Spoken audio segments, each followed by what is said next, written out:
Bonjour à tous et bienvenue sur Témoins de Jéhovah Bilan. Cette vidéo est la stricte continuité de la première partie. Donc si vous n'avez pas encore regardé la première partie, il est impératif de le faire pour comprendre la logique globale des deux vidéos et d'aboutir à la conclusion. Commençons sans tarder. Tout de suite, dès le début du second article, on nous présente entre guillemets qui dirige le peuple de Dieu aujourd'hui, c'est-à-dire les apôtres établis par Jésus, pour nous développer tout un article disant que non, finalement, c'est le collège central qui dirige aujourd'hui. Nous allons donc rechercher désespérément si le collège central peut nous montrer ces trois choses à son propre sujet. A. Avoir reçu l'Esprit Saint personnellement de façon visible et en public. B. Être capable de réaliser les miracles qu'implique l'octroi de l'Esprit Saint, et C. Être soutenu dans ses actions par des anges qui se rendent visibles. Voyons ça tout de suite. Paragraphe 1. Sur le mont des Oliviers, les apôtres de Jésus fixent le ciel. Ils viennent de voir leur maître et ami Jésus s'élever puis être caché par un nuage. Pendant 2 ans, Jésus les a enseignés, encouragés et guidés. Mais le voilà parti. Que vont-ils faire ? Ce qu'ils viennent de voir, c'est Jésus qui annonce qu'il maîtrise l'Esprit Saint et va faire la Pentecôte. Mais c'est aussi un miracle grandiose, l'Ascension. Et ce sont enfin des anges qui accompagnent cette opération, voir Actes chapitre 1 versets 6 à 11. Jésus est donc toujours mentionné comme étant légitimement oint, puisque les 3 éléments sont réunis dans le même instant. Paragraphe 2. Jésus a donné à ses disciples une mission. Vous serez mes témoins non seulement à Jérusalem, mais aussi dans toute la Judée et la Samarie, et jusque dans la région la plus lointaine de la terre.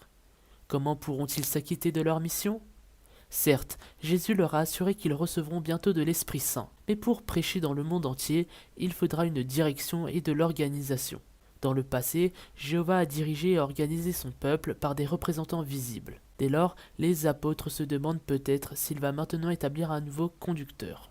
Il est étrange que la Watchtower oublie entre guillemets ici ce que la Bible en dit et en vient donc à falsifier le récit biblique sans aucune gêne, car juste avant nous lisons ceci dans Jean chapitre 21 versets 15 à 17. Or, quand ils eurent déjeuné, Jésus dit à Simon-Pierre, « Simon, fils de Jean, m'aimes-tu plus que ceci ?» Il lui dit, « Oui Seigneur, tu sais que j'ai de l'affection pour toi. » Il lui dit, « Fais paître mes agneaux. » De nouveau il lui dit une deuxième fois, « Simon, fils de Jean, m'aimes-tu » Il lui dit, « Oui Seigneur, tu sais que j'ai de l'affection pour toi. » Il lui dit, « Mène paître mes brebis. » Il lui dit la 3e fois, « Simon, fils de Jean, as-tu de l'affection pour moi ?» Pierre s'attrista de ce qu'il lui avait dit la 3e fois, « As-tu de l'affection pour moi ?»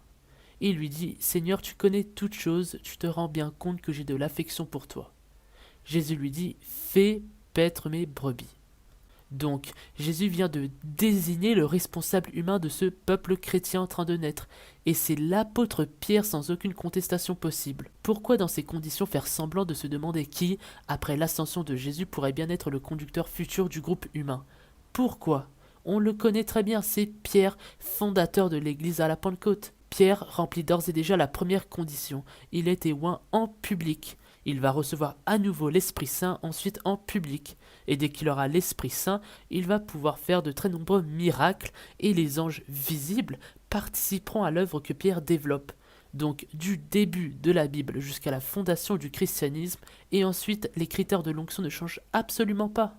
Paragraphe 3. Moins de 2 semaines plus tard, les disciples, sur l'initiative exclusive de Pierre, ont consulté les Écritures, prié Dieu de les guider et choisi Matthias pour être le 12e apôtre à la place de Judas Iscariote. Pourquoi cette décision était-elle si importante pour eux et pour Jéhovah ?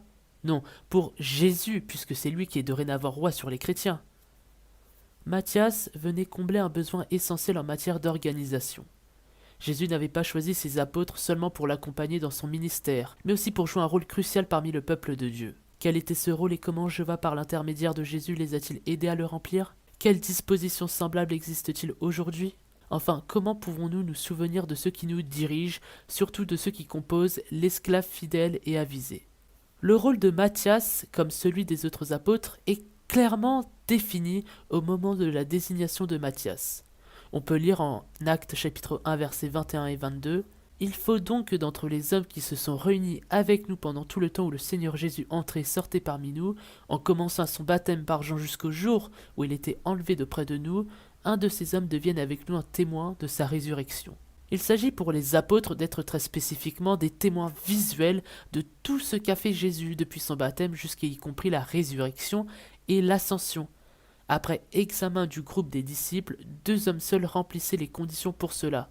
On tira au sort pour savoir lequel compléterait le groupe des 12. Tout ceci est extrêmement simple, mais le Collège central dans son article va le passer sous silence pour prétendre que la finalité des 12 serait dans le fond de la même nature que les fonctions du Collège central des témoins de Jéhovah actuellement, ce qui est tout à fait faux et trompeur. Un collège visible dirigé par un conducteur invisible. Paragraphe 4. À la Pentecôte 33 de notre ère, les apôtres ont commencé à assumer la direction de la congrégation chrétienne. Ce jour-là, Pierre se leva avec les 11 et présenta des vérités salvatrices à une grande foule de juifs et de prosélytes. Beaucoup sont devenus croyants. Après cela, ces nouveaux chrétiens étaient assidus à l'enseignement des apôtres. Les apôtres géraient les ressources financières de la congrégation. Charge dont ils vont très vite se débarrasser puisqu'elle n'a rien à voir avec leur fonction de témoins visuels de Jésus.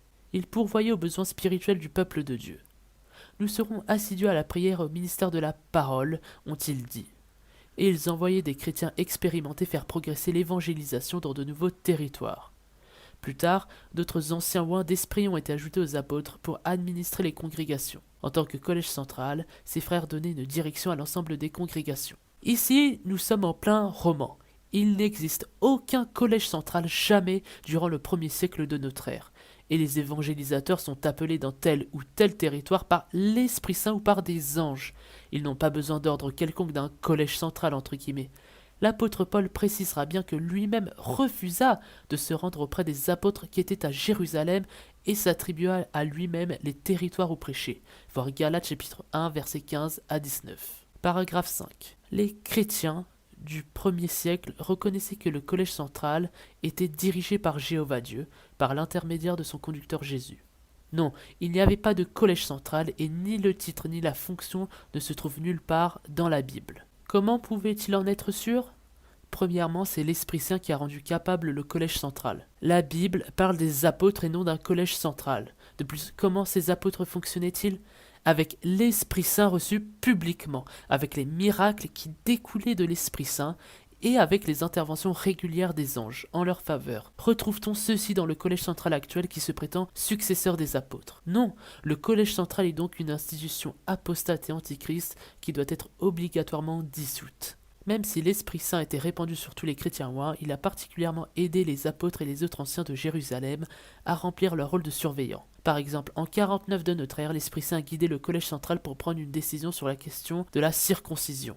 Les congrégations ont suivi cette direction et ont continué à s'affermir dans la foi et à croître en nombre de jour en jour. La décision était déjà prise depuis longtemps librement par Paul et ceux qui l'accompagnaient. Il s'agissait simplement d'informer les convertis circoncis de l'existence d'autres convertis non circoncis et de l'obligation qu'il y avait pour les deux groupes à s'accepter mutuellement. C'est tout. En outre, la lettre qui communiquait cette décision révèle que le collège central manifestait le fruit de l'Esprit de Dieu, notamment l'amour et la foi. Aucun rapport de toute façon entre les conditions pour être oint et les fruits de l'esprit entre guillemets. Cette notion n'intervient que très tardivement dans la formation du christianisme primitif. On ne demande à aucun nouveau chrétien prenant le baptême et recevant le don de l'Esprit Saint s'il a ou non les fruits de l'esprit. Et c'est seulement Paul qui en parlera des décennies après la Pentecôte. Nul n'est oint par la pratique des fruits de l'esprit que n'importe quel bouddhiste peut cultiver lui aussi dans son jardin zen. On n'est oint que par l'octroi de l'Esprit Saint d'une façon publique, par la capacité qui en découle de faire des miracles et par la présence visible des anges. Pas de fruits de l'esprit en tant que tel, selon le sens que la Watchtower donne à cette expression dans cette affaire. D'ailleurs, les miracles sont eux-mêmes les premiers fruits de l'esprit. On ne peut parler des autres fruits de l'esprit que s'ils sont associés au miracle, voir 1 Corinthiens chapitre 14 versets 1 à 25. Pour le reste, les qualités décrites par Paul dans Galates chapitre 5 versets 16 à 23 peuvent être manifestées par n'importe qui dans le monde. Mais sans les miracles de l'Esprit Saint, ils ne sont rien d'autre qu'un bon comportement profane. Paragraphe 6.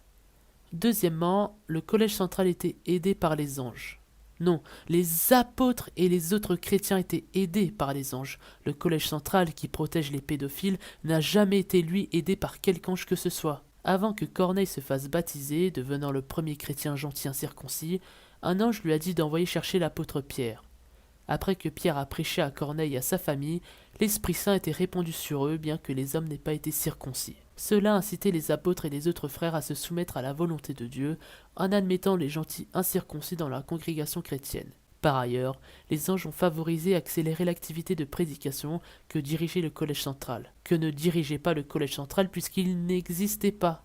Troisièmement, le collège central, qui n'existait pas, était guidé par la parole de Dieu. Que ce soit pour régler des questions doctrinales, donner des directives en matière d'organisation, ces anciens moines d'esprit étaient guidés par les Écritures. Non, ils n'étaient pas guidés par les Écritures, mais par l'Esprit Saint qui leur parlait de façon directe et compréhensible.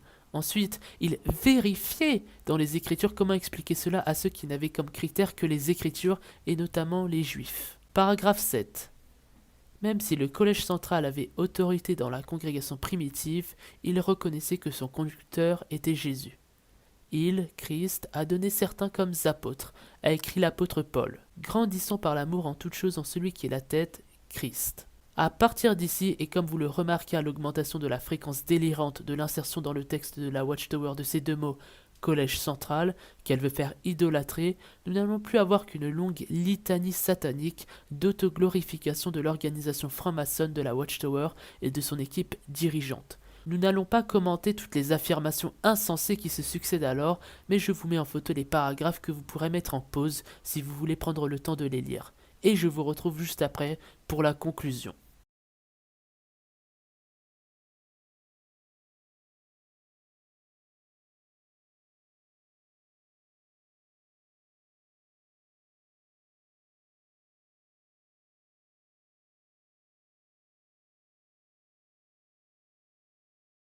Voilà, fin du baratin, revenons aux réalités.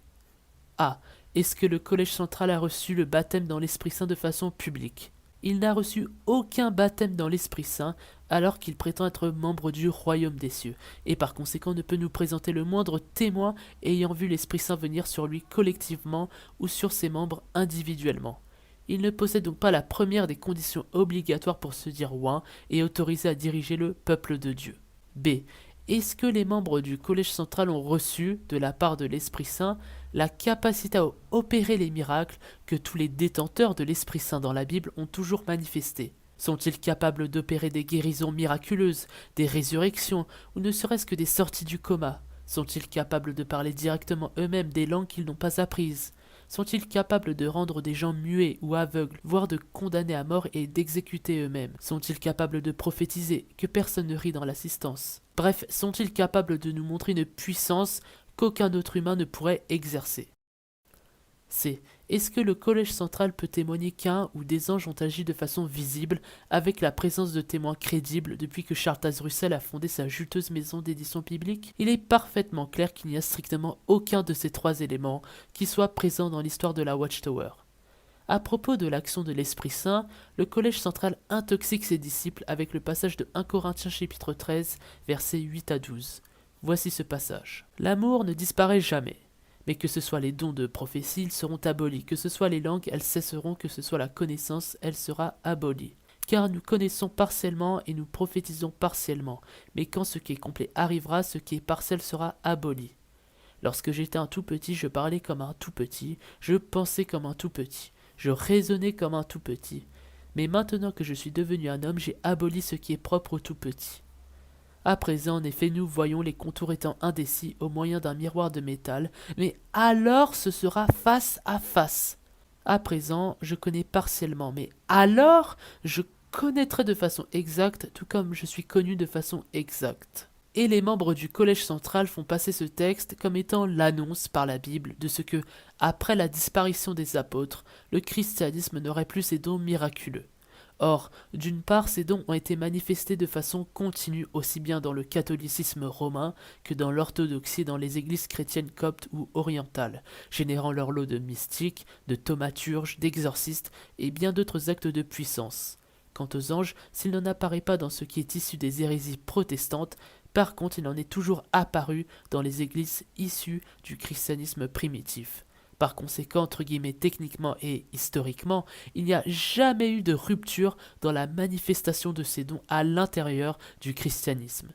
Mais au fait, que dit Paul exactement à propos de la fin des miracles qui surviendra un jour? Il dit que cela se fera quand le christianisme, entre guillemets, sera face à face avec la source de lumière et d'intelligence et pourra comprendre alors tout ce qu'il ne comprend pas actuellement. Quand est-ce que cela doit se produire? Pour ceux qui ne jurent que par la Bible, la réponse n'est pas très difficile à découvrir. C'est dans Révélation chapitre 22 versets 1 à 5. Et il m'a montré un fleuve d'eau de la vie, limpide comme du cristal, qui sortait du trône de Dieu et de l'agneau, et coulait au milieu de la grande rue de la ville. Et de ce côté-ci du fleuve et de ce côté-là, il y avait des arbres de vie produisant 12 récoltes de fruits, donnant leurs fruits chaque mois. Et les feuilles des arbres étaient pour la guérison des nations. Il n'y aura plus aucune malédiction. Mais le trône de Dieu et de l'agneau sera dans la ville, et ses esclaves lui offriront un service sacré, et ils verront sa face, et son nom sera sur leur front. Et il n'y aura plus de nuit, et ils n'ont pas besoin de la lumière de la lampe, et ils n'ont pas non plus la lumière du soleil, parce que Jéhovah Dieu répandra sur eux sa lumière, ils régneront à tout jamais. C'est là qu'il n'est plus aucun besoin de dons miraculeux, puisque tout ce qui concerne l'intelligence est réglé par le simple face-à-face avec la vérité, et parce que tout ce qui concerne la guérison entre guillemets est réglé par l'action des eaux de la vie. Mais qu'est-ce que cela veut dire? Que jusque-là, il est obligatoire, si l'on se dit ouin, pour diriger un groupe charnel d'humains, de pouvoir manifester encore et toujours jusqu'en cette année 2018 toutes les conditions requises à l'époque d'Israël ou à l'époque de Jésus. Rien n'a changé. Les témoins de Jéhovah ne sont toujours pas dans la nouvelle Jérusalem. En cherchant à se tresser des couronnes de laurier et à se hisser sur le trône de Dieu, la Watchtower a simplement, au travers de cette tour de garde, donné elle-même toutes les preuves qu'elle n'a jamais été ointe, qu'elle ne représente aucun Dieu et qu'elle ne correspond donc qu'à une escroquerie humaine pétrie de satanisme.